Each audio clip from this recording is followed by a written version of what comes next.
So let's talk about a conflict where the battlefield isn't just about missiles and ships, but about stories.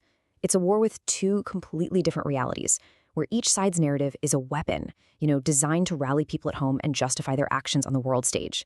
Okay, let's get into it. From the United States, the story we hear is one of total, complete dominance. It's a narrative of just overwhelming military success where the enemy has been, in their words, pretty much decimated. But then, from Iran, you get a completely different story. It's one of resilience, of defiance, and of continued military capability. So you have to ask, how can both of these things be true at the exact same time? Well, let's break down each narrative. First up, let's look at the conflict through the lens of the United States, where the main theme is, without a doubt, a swift and decisive victory. The U.S. president has described how the war is going as unbelievably good. The message is just crystal clear and super confident. We're winning the war, buddy, a lot.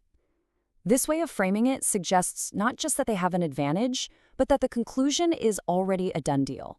Now, what's really fascinating here are the specifics. These claims aren't vague at all. They are stark and they are absolute. The entire Navy of 44 ships, every single plane in the Air Force, most of the missiles, even their leadership, all declared wiped out. I mean, this paints a picture of a military that's been just systematically taken apart. And the reason for all this? Well, it's presented as something that was long overdue, a necessary action that, according to the U.S. president, past administrations just didn't have the courage to do for almost 50 years. It's framed as finally righting a very old wrong. Now, when asked about the human cost, especially the deaths of soldiers, the U.S. perspective does acknowledge the tragedy.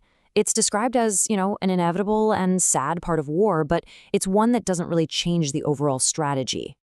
So this brings us to a really crucial question.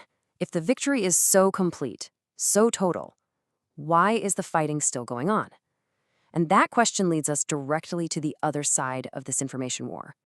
Okay, let's flip the coin and look at the Iranian perspective. We're going to see how they build a completely different picture. From their side, the story isn't about defeat at all. It's about enduring, fighting back, and national unity.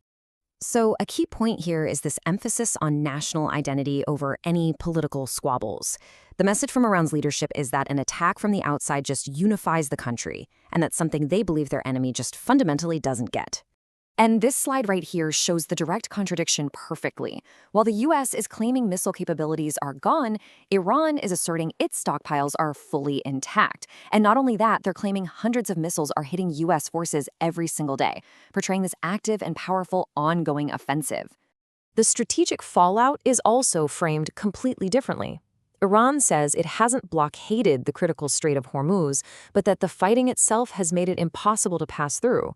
The situation, as they put it, has effectively closed this vital global waterway, a huge disruption they blame on the conflict itself.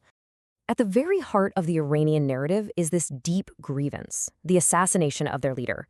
This isn't just a military or political thing for them, it's presented as this profound national wound, and the price for it will not be small. This signals a kind of resolve that goes way beyond just strategy. So how do these two completely opposite narratives deal with a specific tragic event? Let's take a look at an attack on a girls' school, where the gap between these two realities just becomes painfully clear. When accused of bombing a school and killing 175 people, the U.S. denies any responsibility. Instead, the blame gets shifted squarely onto Iran. The explanation they give is that Iran's own weapons are so inaccurate that they must have caused the tragedy themselves. I mean, this is the information war in a nutshell. One single event, two totally irreconcilable stories. This all brings us to the end game.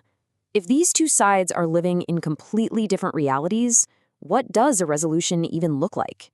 What does each side actually demand for the fighting to stop? For the United States, the terms are absolute, unconditional surrender. And the definition given is, well, it's colorful, but it's stark. It's a point where Iran either gives up completely or is so totally destroyed that there's no one left to surrender. There is absolutely no middle ground here. Iran's conditions for ending the conflict are basically a mirror image. They are not talking about surrender. They're demanding reparations and guarantees. For them, peace is only possible when the United States pays them back for damages and accepts that it has no right to attack Iran ever again. And so this is where we're left. You've got two governments, two populations, being fed two completely contradictory stories about the exact same war. It really forces us to ask, when victory for one side means total annihilation, and for the other it means getting paid back, what is the actual reality on the ground? And who is it that ultimately pays the price for a war that's fought not just on the battlefield, but in the court of public opinion, where the story itself might be what determines how long the fighting is allowed to go on?